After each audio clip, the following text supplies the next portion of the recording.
보실 성경 말씀은 요한복음 15장 13절로 15절까지입니다.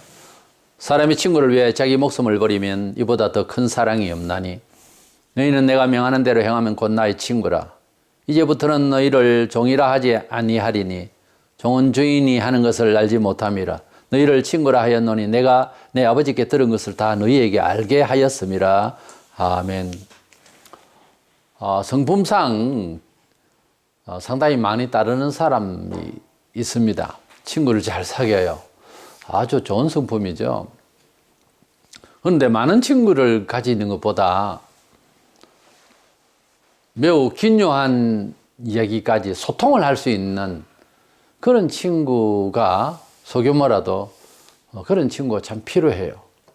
그래서 서로 잘 아는 사이의 친구도 많이 두면 자기의 삶의 영역이 넓혀질 수도 있으나 위급할 때 혹은 참 어려울 때에 정말 소통을 하고 협력할 수 있는 친구가 며칠이라도 있는 것이 훨씬 더 유익해요, 사실은. 그래서 우리 예수님은 우리를 믿는 자들 또는 직접적으로 제자들에게 친구라고 하셨어요. 예수님께서 내가 너희를 친구라 이렇게 말씀하신 것은 세상의 종교 교주적인 입장에서도요, 그렇게 말한 교주가 있다는 소리를 내가 못 들었어요. 친구라. 예수님께서 우리를 믿는 자를 친구라고 하시고, 친구는 어떤 사람이 되어야 된다 하는 말씀대로 사시다 가셨어요. 그래서 예수의 친구들이란 주제로 말씀을 나누고자 합니다. 먼저는 친구라고 하는 사이는 서로 잘 진실하게 소통하는, 다른 말로는 신뢰도가 두터운 그것이 진정한 친구의 사이입니다. 친구라고 하면서 물론 어릴 때부터 같이 자란 꼬치 친구라도 나쁜 친구도 있어요. 친구라 하면서 친구를 이용하려고 하는, 우리 사회에서 여러 형편에 그럴 수가 있어요. 또는 고향 떠나 오랫동안 10년, 20년 지기 친구가 된 사람들도 있는데 약간 마음 잘못 먹어가지고서 배신을 할 때 그때의 재산을 완전히 빼돌린다든지 완전 이런 식으로 이용을 해버리는 사람도 나는 또 직접 들은 일이 있어요. 그래서 완전 환자가 돼버린. 그래서 친구라고 하면서 친구를 이용하려고 하면 그건 사기꾼이죠. 일순간에 잘못 생각해서 평소에 잘 하다가 돈 문제라든지 이런 문제로 큰 위험을 가지는 이런 경우도 발생을 해요. 사람이 참 끝까지 지킨다는 것이 어려운데요. 형제도 그렇게, 아니 부모와 자식 간에도 그런 천륜이 깨지는 사기를 치거나 생명을 앗아가거나 이런 일이 벌어지는 거 보면 이 지구촌의 삶이라는 게 남의 이야기든 나의 이야기든 이런 걸 당하면 참 살고 싶지 않는 그런 생각이 들어요. 뭔 이런 세상이 있나. 근데요, 알고 보면 그런 세상이었어요, 원래. 이 세상에는 옳은 게 별로 없습니다, 사실은. 근데 친구끼리 이렇게 소통을 하는 데 있어서 신뢰가 서로 이제 소통이 안 되면은 아무것도 안 되는 겁니다. 말이 통한다고 통하는 것이 아니에요. 성강 오련의 공자의 오련에 보면 붕어유신이라는 말이 나옵니다. 붕어유신, 친구와 친구 사이에서는 믿음이 서로 있어야 된다. 믿음이 없이 이용하려고 의식하고 이러면 이건 친구 아니에요. 친구라고 여기지 말도록 경계를 해버려야 돼요, 그런 사람은. 그렇게까지는 친구가 할 수 없어요. 성경은 서로에 대한 사랑이 있어서 요한일서 3장 18, 자녀들아 우리가 말과 혀로만 사랑하지 말고 행함과 진실함으로 하자. 우리가 사랑에 대한 부부 사이부터 시작해서 애인이나 또는 친구, 동료 이런 데서 사랑합니다. 그 사랑한다는 표현은 안 하는 것보다 듣기는 좋겠죠. 그러나 책임이 따라요. 말을 하면 말에 대한 책임이 있으니까.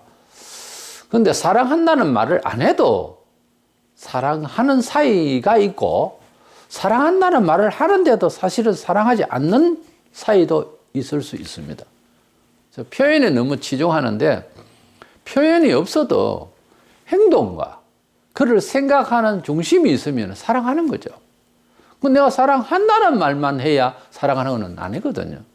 특별히 그리스도 안에서 형제들, 그리스도의 한 피의 사상을 가지고 있는 형제들이 서로 사랑한다는 이 표현은 말로만 하지 말자고 성경에, 그때도 그랬기 때문에 그런 소리였죠. 누차 그렇게 말씀하고 있어요. 그러지 말고 행동으로 보여라 하는 겁니다. 당연한 상식이죠.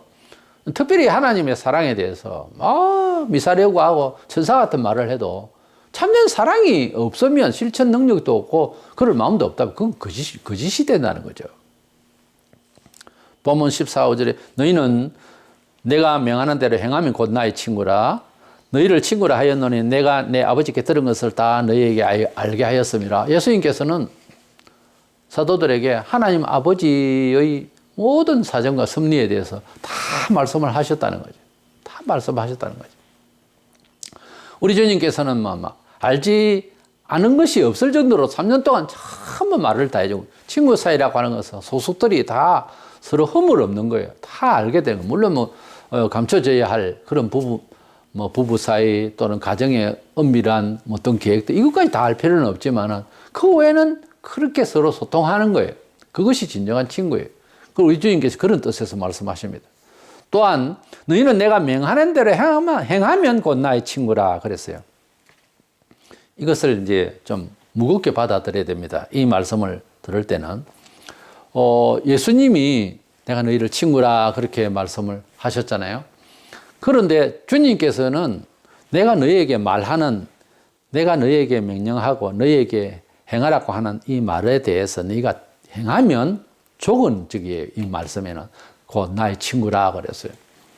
그리고 우리 주님께서는 우리 죄에 대해서 우리가 고민할 수밖에 없고 힘들 때 베드로가 통곡할 때 안아주시고 사랑하시고 풍랑을 만났을 때 함께 하시고, 주님은 우리들의 요구, 우리들의 목소리를 들어주신다 이거예요. 예, 우리의 고통, 우리의 모든 것들을 들어주시고, 주님이 말씀하신 것도 우리가 들어줘야 서로 오가는 것 아니겠습니까? 그래서 주님이 명령하시고 주님이 바라시는 것이 어떤 경우에는 목숨도 필요한 순교까지도 요구하실 때가 있겠죠. 그런데 주님이 요구하시는 것은 그렇게 힘들질 않아요. 원래는 주님을 사랑하다 보면, 원래 사랑하는 사람끼리는 그렇게 힘들게 여기면 안 되겠죠. 얼마 가서 짜증나고 이러면 그까지가 사랑이에요. 어떻게 변명하려고요? 난 사랑하기 때문에 힘들지 않다고. 힘이 다 빠져 피가 절절로 다 죽어가면서도 힘들지 않아. 이게 진짜 사랑하는 거예요. 근데 일을 하다가 힘 아직 남아 있는데 짜증 팍 내면서 그까지만 사랑한 거예요. 말은 천번만 번 사랑한 것이 말했는지 모르지만 그건 아니지. 왜냐하면 끝까지 책임져야 돼. 책임지지 못하고 고소부터 해서 내가 살아야 내가 나다 이렇게 하면 이제 그 전까지만 사랑한 거예요. 이 사람에게 대해서. 그렇죠? 그래서 주님은 목숨까지 내놔버렸어요. 끝까지 간 거예요. 이게 진짜 사랑이에요. 그래서 우리 주님은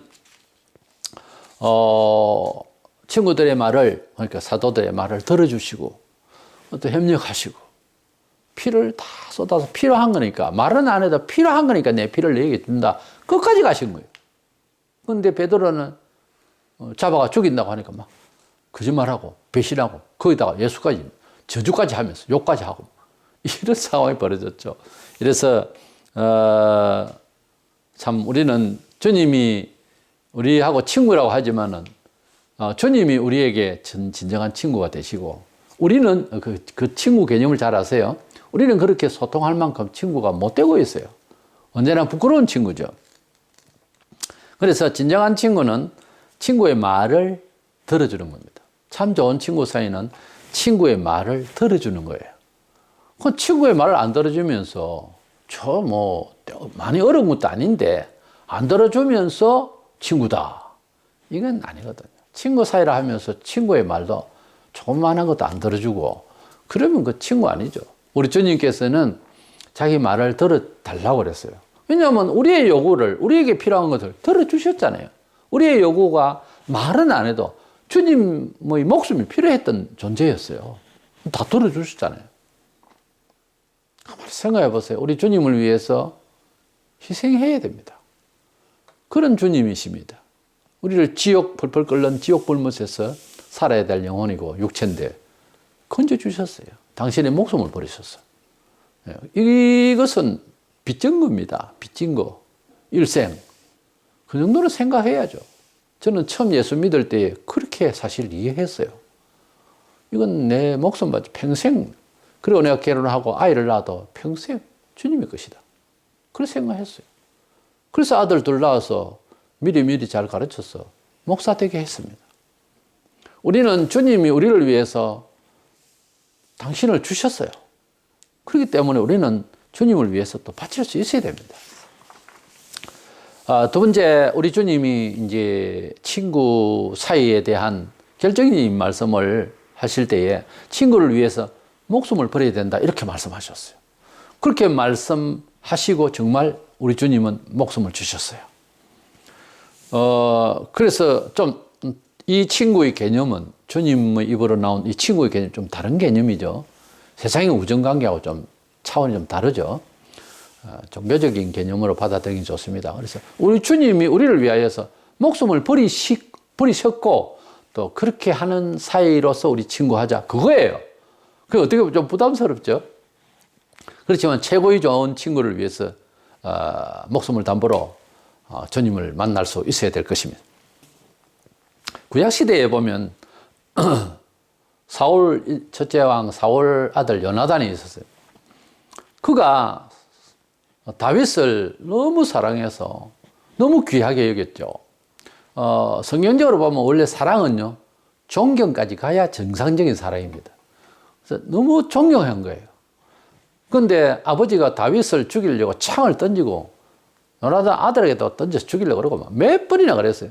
그래서 이렇게 놔두다가는 내 친구 죽겠다 싶어서 사울 악한 초대왕의 아들 요나단이 다윗을 너무 귀하게 여겨서 늘 항상 조심시켰고 항상 다윗을 감싸돌았어요. 그리고 항상 이제 몸을 이제 다치지 않도록 항상 보호하고 그렇게까지 했어요.